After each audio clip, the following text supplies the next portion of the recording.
Hello friends, स्वागत है आप सभी लोगों का हमारे यूट्यूब चैनल में जिसका नाम है आर्य कोचिंग सेंटर। और देखिए, आप सभी लोगों की 10+2 की जो क्लासेस हैं वो स्टार्ट हो चुकी हैं, ऑनलाइन क्लासेस। उसके साथ साथ में कुछ वीडियो अपलोड भी की जाएंगी। तो सभी लोग आर्य कोचिंग सेंटर पर या फिर आर्य कोचिंग जो टेलीग्राम है एमयू का, उससे आप ज्वाइन कर लीजिए। और देखिए, मैं आप लोगों को बायोलॉजी पढ़ाऊँगा और बायोलॉजी का सबसे पहला चैप्टर है जैव प्रक्रम, जिसको हम लाइफ प्रोसेस बोलते हैं। 10+2 में सबसे पहला और मतलब कि जो चैप्टर है वो बहुत ही ज़्यादा इम्पोर्टेंट है, क्योंकि इसमें बहुत सारे कॉन्सेप्ट दे रखे हैं और बहुत सारे इसमें मतलब अच्छे अच्छे क्वेश्चन तैयार होते हैं। हर साल यहाँ से 2 से 3 क्वेश्चन पूछे जाते हैं, तो आप इस चैप्टर को अच्छे से पढ़िएगा। ये चैप्टर आपका 10th के लिए भी काफ़ी इम्पोर्टेंट है। 10th में भी सबसे ज़्यादा क्वेश्चन इसी में आ जाते हैं। तो आइए चलते हैं, पढ़ते हैं इस चैप्टर को। देखिए, जैव प्रक्रम है। सबसे पहले सभी लोगों को जयरस्तु। पहले हम बात करेंगे कि सजीव क्या होते हैं। ठीक है, प्रकृति में पाए जाने वाले वे पदार्थ जिनमें जनन, वृद्धि, विकास एवं संवेदनशीलता का गुण पाया जाता है, सजीव कहलाते हैं। इसका मतलब ये है कि मान लीजिए मैंने इस पेन की बात करी, इस पेन में ना कोई संवेदनशीलता है, ना ये वृद्धि करती है, ना जनन करती है, ना सांस लेती है। इसका मतलब ये क्या है? निर्जीव। अगर मैं अपनी बात करूं तो मेरे अंदर जनन, वृद्धि, विकास और संवेदनशीलता, ये सभी गुण मेरे अंदर पाए जाते हैं। इसका मतलब मैं कैसा हूं? मैं सजीव हूं। ठीक है, अब हम बात करते हैं कि सजीव के क्या लक्षण होते हैं। अगर कोई व्यक्ति सजीव है तो उसमें ये लक्षण पाए जाएंगे। कौन कौन से लक्षण हैं ये भी देख लेते हैं। सजीवों में गमन एवं गति की क्रियाएं संपन्न होती हैं। इसका मतलब कि देखिए, आप अपने ऊपर एग्जाम्पल लेके देख लीजिए। आप एक जगह से दूसरी जगह पर जाते रहते हैं, ठीक है, तो आप क्या हैं? आप सजीव हैं। ठीक है, क्लियर हुआ? लेकिन आप ये मत समझिएगा कि पेड़ पौधे तो एक जगह से दूसरी जगह तक जाते नहीं हैं, तो क्या वो मतलब निर्जीव हैं? वो बिल्कुल निर्जीव नहीं होते, वो भी सजीव हैं। लेकिन हाँ, उनमें ये है, उनमें गति होती है, उनमें गमन नहीं होता। ठीक है, चलो दूसरा पॉइंट देखते हैं। सभी सजीवों को भोजन, जल एवं वायु की आवश्यकता होती है। अब हम बात करें इसकी, ये पेन है हमारे पास, ये पेन ना तो हमारा खाना खाता है, ना इसको वायु की आवश्यकता है। लेकिन अगर मैं आप लोगों की बात करूं जो वीडियो देख रहा है, वो देखिए खाना भी खाता होगा, जल भी पीता होगा और वायु को वातावरण से ग्रहण करता होगा। ठीक है, अगला तीसरा पॉइंट है, सभी सजीवों में वृद्धि का गुण होता है। इसका मतलब क्या है कि जितने भी सजीव होंगे वो सभी क्या करते हैं? वृद्धि करते हैं और उनके अंदर वृद्धि का गुण पाया जाता है। ये हमारे पास जो पेन है, जितना दिखाई दे रहा है उतना ही दिखाई देगा। लेकिन अगर हम अपनी बात करें तो हमारे अंदर क्या होता है? सेल डिवीजन होता है, जिससे हमारी संख्या, शरीर की कोशिकाओं में संख्या बढ़ती है और हम वृद्धि करते हैं। अगला है, सजीवों द्वारा बाह्य तथा आंतरिक उद्दीपनों के प्रति अनुक्रियाएं प्रदर्शित की जाती हैं। जंतुओं के इसी गुण को संवेदनशीलता कहते हैं। देखिए, संवेदनशीलता का गुण सजीवों के अंदर तो पाया जाता है, लेकिन निर्जीवों के अंदर ये नहीं पाया जाएगा। अगला है, सजीवों में विभिन्न प्रकार की जैविक क्रियाएं संपन्न होती हैं, जिन्हें उपापचय कहते हैं। तो देखिए, जो मतलब मेटाबॉलिज्म जो होता है वो जंतुओं के अंदर तो पाया जाता है, लेकिन पेड़ पौधों के अंदर ये नहीं पाया जाता। ठीक है, अगर हम उपापचय की बात करेंगे तो मेटाबॉलिज्म को 2 भागों में डिवाइड किया गया है। पहला है अपचय क्रियाएं, कैटाबॉलिक रिएक्शन बोलते हैं। दूसरी तरफ है अपचय क्रियाएं, इसको एनाबॉलिक रिएक्शन बोलते हैं। अपचय क्रियाएं जो होती हैं, इसमें पाचन और श्वसन रखा गया है। पाचन और श्वसन का मतलब ये है कि इसमें जटिल अणु को सरल अणुओं में तोड़ा जाता है। किसमें? अपचय क्रियाओं में। जबकि उपचय क्रियाओं में क्या होता है? उपचय क्रियाओं में सरल अणु से जटिल अणु का निर्माण किया जाता है, जैसे प्रकाश संश्लेषण व प्रोटीन संश्लेषण। अगला देखिए, सजीवों में जनन एक महत्वपूर्ण गुण है, जिसके द्वारा ये अपने समान छोटे से जीव को जन्म देते हैं।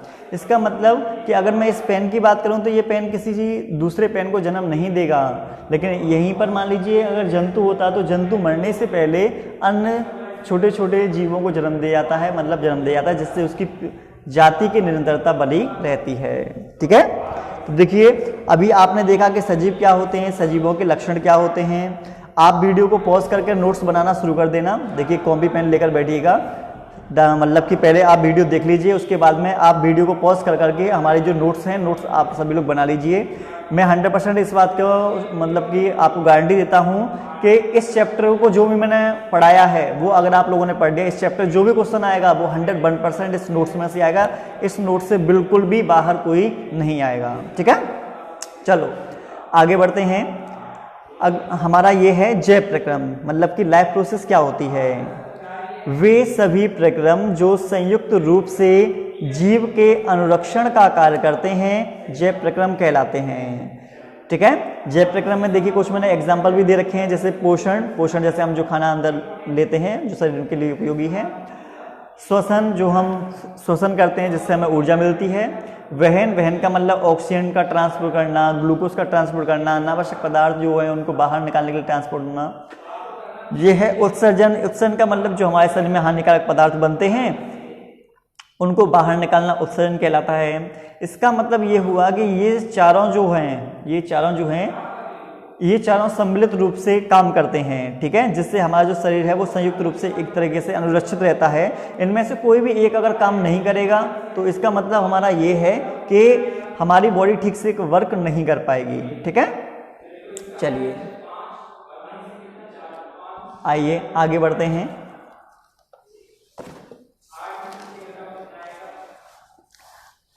अब हम बात करेंगे कि शरीर के लिए आवश्यक कच्ची सामग्री, कि देखिए हमारा शरीर है, हमारे शरीर के लिए किन किन कच्ची सामग्री की हमें आवश्यकता पड़ती है। ऊर्जा के स्रोत को हम भोजन तथा शरीर के अंदर लेने के प्रक्रम को पोषण कहते हैं। ठीक है, तो देखो हमें जो ऊर्जा मिलती है, ऊर्जा भोजन से मिलती है। जब हमारा भोजन शरीर के अंदर मतलब लिया जाता है तो उसको हम पोषण बोल देते हैं। यदि जीव में शारीरिक वृद्धि होती है तो इसे बाहर से कच्ची सामग्री की जरूरत होती है। मतलब मान लीजिए कि हमारी शरीर की ग्रोथ अगर हमें करानी है तो हम क्या करते हैं, भोजन खाते हैं। ठीक है, क्योंकि पृथ्वी पर जीवन कार्बन अणुओं पर निर्भर है। देखिए ये वाला एएमयू में पूछ चुका है कि पृथ्वी पर जीवन किस पर आधारित है, तो आप बताएं कार्बन आधारित अणुओं पर। अतः यह खाद्य पदार्थ कार्बन पर निर्भर है। इनमें ऑक्सीजन, कार्बन डाइऑक्साइड, जल और खनिज भी शामिल होते हैं। ये भी हमारे लिए कच्चे सामग्री में शामिल होते हैं। ठीक है, आप लोग नोट्स जरूर बनाते रहिएगा। जो हाई स्कूल वाले बच्चे हैं उनके लिए भी ये इम्पोर्टेंट है। एक कोशिकीय जीव में गैसों का आदान प्रदान, कि मान लीजिए कोई ऐसा है जीव जिसका शरीर एक कोशिका से मिलकर बना हुआ है, तो वो गैसों का आदान प्रदान किस प्रकार करेगा। एक कोशिकीय जीव की पूरी सतह पर्यावरण के संपर्क में रहती है, जैसा आपको ये यहाँ पर दिखाया गया है। अतः इन्हें भोजन ग्रहण करने, गैसों का आदान प्रदान करने या हानिकारक पदार्थों को बाहर निकालने के लिए विशेष अंग की आवश्यकता नहीं होती। ठीक है, जैसे कि आपने देख रहे होंगे कि ऑक्सीजन अंदर गया और CO2 बाहर आ गया। ठीक है, तो ये जो झिल्ली होती है, कोशिका झिल्ली, इसी झिल्ली की सहायता से क्या करता है, गैसों का आदान प्रदान कर लेता है। ठीक है, और ये ध्यान रखना कि यहाँ पर ये जो संरचना दे रखी है, इन संरचनाओं को हम कूटपाद बोलते हैं। इन्हीं के द्वारा जो अमीबा होता है, ये अमीबा का डायग्राम है। जो अमीबा होता है वो एक जगह से दूसरी जगह पर प्रचलन करता है और कूटपाद द्वारा ही ये भोजन को अंतग्रहण करता है। कौन, अमीबा। ठीक है, आइए आगे बढ़ते हैं।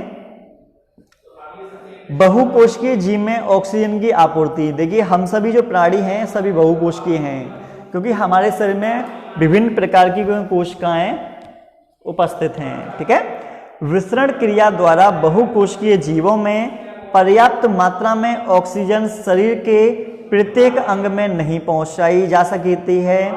बहुकोशिकीय जीव का आकार बढ़ता है और इनका शरीर जटिल होता है। बहुकोशिकीय जीवों में सभी कोशिकाएं अपने आसपास के पर्यावरण के सीधे संपर्क में नहीं रह सकती हैं। इसका मतलब ये हुआ कि जो हमारा मतलब कि शरीर है, हमारा शरीर इतना जटिल होता है कि वातावरण की जो ऑक्सीजन है वो हमारे शरीर के प्रत्येक भाग तक ऑक्सीजन वो विसरण द्वारा नहीं पहुंच सकती। इसीलिए हमारे बॉडी के अंदर श्वसन तंत्र पाया जाता है, जिसमें फेफड़े, श्वसन नलिका, बहुत सारी चीजें पाई जाती हैं जो क्या करती हैं, गैसों के आदान प्रदान में ये हेल्प करती हैं। ठीक है, चलो अब हम बात करते हैं स्वयंपोषी एवं विषमपोषी पोषण में अंतर, कि स्वयंपोषी और विषमपोषी जो होता है इन दोनों में क्या अंतर होगा। चलो देखिए, ये स्वयपोषी पोषण है और ये विषमपोषी पोषण है। ये नाम से पता पड़ रहा होगा स्वय, स्वय का मतलब स्वयं, ऐसे जीव जो अपना भोजन स्वयं बना लेते हैं वही स्वयपोषी होंगे, ठीक है। पोषण का वह तरीका जिसमें जीव अपने आसपास के वातावरण में उपस्थित अजैव पदार्थों जैसे कार्बन डाइऑक्साइड, जल, क्लोरोफिल और सूर्य के प्रकाश की उपस्थिति में अपना भोजन स्वयं बनाते हैं। समझ में आया कि जो अपना भोजन स्वयं बना लेंगे वही कहलाते हैं स्वयपोषी। सभी हरे पेड़ पौधे, कुछ जीवाणु और युग्मना, ये जो गुण होता है वो स्वयपोषी के अंदर पाया जाता है। विषमपोषी पोषण देख लीजिए। पोषण का वह तरीका जिसमें जीव अपना भोजन स्वयं नहीं बना सकता, मतलब इसमें अपना भोजन स्वयं नहीं बनता, ये दूसरों पर निर्भर होते हैं, बल्कि ये अपने भोजन के लिए अन्य जीवों पर निर्भर होता है, ठीक है। ये अन्य जीवों पर मतलब पेड़ पौधों पर या फिर जंतुओं पर निर्भर रहता है। जो दूसरों पर निर्भर रहेगा तो वो कहलाएगा विषमपोषी पोषण। मनुष्य एवं सभी जीव जंतु इसमें रखे गए हैं, ठीक। स्वयपोषी देखिए, ऐसे जीव जंतु जो अपना भोजन स्वयं बनाते हैं क्या कहलाएंगे? स्वयपोषी। सभी हरे पेड़ पौधे और कुछ जीवाणु और दिन के समय में युग्मना भी, ठीक है। आगे बढ़ते हैं, अब बात करते हैं कि प्रकाश संश्लेषण, ठीक। प्रकाश संश्लेषण को फोटोसिंथेसिस बोलते हैं हम। यह वह प्रक्रम है जिसमें स्वयपोषी बाहर से लिए गए पदार्थों को ऊर्जा संचारित के रूप में परिवर्तित कर देता है। ये पदार्थ कार्बन डाइऑक्साइड, ध्यान रखिएगा किन किन शब्दों की, कार्बन डाइऑक्साइड अंडरलाइन कर लेना, तथा जल के रूप में मिल जाते हैं। कार्बन डाइऑक्साइड और जल जो होते हैं वो कच्चे पदार्थ के रूप में यूज किए जाते हैं प्रकाश संश्लेषण में, जो सूर्य के प्रकाश और क्लोरोफिल की उपस्थिति में कार्बोहाइड्रेट में परिवर्तित कर देते हैं। तो ध्यान रखना, सूर्य के प्रकाश की उपस्थिति में फोटोसिंथेसिस होता है और क्लोरोफिल की उपस्थिति में होता है, और क्लोरोफिल के अंदर मैग्नीशियम धातु पाई जाती है और ये कन्वर्ट कर देता है किसमें? कार्बोहाइड्रेट में। Carbon dioxide 6CO2 plus 12H2O, कभी कभी ये वाली रिएक्शन पूछी जाती है जो आपको दिखाई दे रही है, ये रिएक्शन पेपर में आ जाती है 10+2 में, ठीक है। 6CO2 प्लस 12H2O, ठीक है। यहाँ पर सनलाइट है, यहाँ पर क्लोरोफिल है, ये आपको दिखाई दे रहा होगा, कहाँ गया, हाँ ये रहा। तो हमारे कार्बन डाइऑक्साइड जो होता है, कार्बन डाइऑक्साइड बनाता है C6H12O6, ठीक है, और ऑक्सीजन बनाता है हमारा जल, ठीक है। तो जल जो होता है, जल बनाता है ऑक्सीजन और कार्बन डाइऑक्साइड बनाता है ये ग्लूकोज, ठीक है ना। चलिए आगे बढ़ते हैं। आगे जैसे ही हम बढ़ेंगे तो आप देखेंगे कि प्रकाश संश्लेषण के लिए आवश्यक कौन कौन से मतलब की सामग्री हैं वो हम देख लेते हैं कि अगर प्रकाश संश्लेषण कराना है तो हमें किन किन चीज़ों की आवश्यकता पड़ेगी। कार्बन डाइऑक्साइड जैसे CO2 स्थलीय पौधों को ये वायुमंडल से प्राप्त होता है। तो ये कार्बन डाइऑक्साइड जो होता है क्या कहाँ से प्राप्त होगा? वातावरण की जो CO2 है उनसे प्राप्त हो जाता है। जल, स्थलीय पौधे जड़ों द्वारा मिट्टी से जल का अवशोषण करते हैं। तो हमारे पास जो पौधे थे वो क्या करेंगे? जड़ों द्वारा जल का अवशोषण कर लेंगे और पेड़ पौधे के विभिन्न भागों तक पहुंचा देंगे। आइए आगे बढ़ते हैं।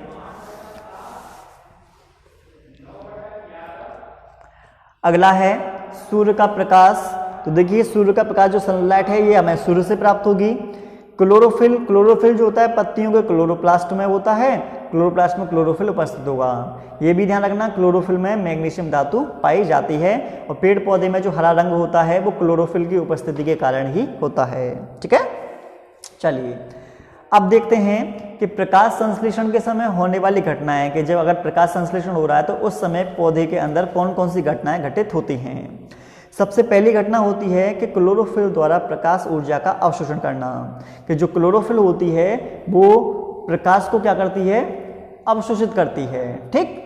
दूसरा है प्रकाश ऊर्जा को रासायनिक ऊर्जा में बदलना तथा जल के अणुओं का हाइड्रोजन तथा ऑक्सीजन में अपघटन करना। जैसा कि आपको दिखाई दे रहा होगा, ये भी 10+2 में पूछा जा चुका है। ये जल है, जल हमारा हाइड्रोजन, 2 इलेक्ट्रॉन और ये क्या है? ऑक्सीजन। तो इससे आपको ये पता पड़ रहा होगा कि जल के द्वारा ऑक्सीजन का निर्माण होता है या ऑक्सीजन का स्रोत जल होता है, ठीक है। कार्बन डाइऑक्साइड का कार्बोहाइड्रेट में अपचयन, इसका मतलब कार्बन डाइऑक्साइड से कार्बोहाइड्रेट का निर्माण होता है, ठीक। आइए आगे बढ़ते हैं। रंध्र, स्टोमेटा, पत्ती की सतह पर जो सूक्ष्म छिद्र होते हैं उन्हें रंध्र कह देते हैं। रंध्र का निर्माण 2 रक्षक कोशिकाओं से होता है। पेपर में ये वाला पूछा जा चुका है कि मतलब कि रंध्र के निर्माण में कितनी रक्षक कोशिकाएं भाग लेती हैं, तो बताएंगे 2 रक्षक कोशिकाएं। रंध्र का खुलना व बंद होना द्वार कोशिकाओं पर निर्भर करता है। मतलब द्वार कोशिका जो होती है वो ही कंट्रोल करती है कि द्वार को खोलना है या बंद करना है। सामान्यतः जो स्टोमेटा होते हैं दिन के समय में खुल जाते हैं, जबकि रात के समय में ये बंद हो जाते हैं। रंध्र का प्रमुख कार्य क्या है? प्रमुख रंध्र की सहायता से प्रकाश संश्लेषण होता है, श्वसन होता है और बाष्पो उत्सर्जन होता है। तो देखो जो हमारा गार्ड सेल्स होती हैं, गार्ड सेल्स में क्लोरोप्लास्ट पाया जाता है और ये हमारे पास रंध्र है, ठीक है। और इसके पास में जो कोशिकाएं पाई जाती हैं, ठीक है, जैसे कि ये वाली जो कोशिकाएं हैं, इन कोशिकाओं को हम रक्षक कोशिकाएं बोल देते हैं, ये भी ध्यान रखना। सहायक कोशिकाओं से जल को अवशोषित कर लेते हैं। ये जो स्टोमेटा है ये फूल जाते हैं, जिससे स्टोमेटा खुल जाते हैं। जब रक्षक कोशिकाओं से जल बाहर निकल जाता है ये शिथिल हो जाती है और स्टोमेटा बंद हो जाते हैं, ठीक है। चलिए आइए आगे बढ़ते हैं। प्रकाश संश्लेषण को प्रभावित करने वाले कारक, ठीक है, कि प्रकाश संश्लेषण को कौन कौन से कारक प्रभावित कर सकते हैं। पहला हमने देखा कार्बन डाइऑक्साइड।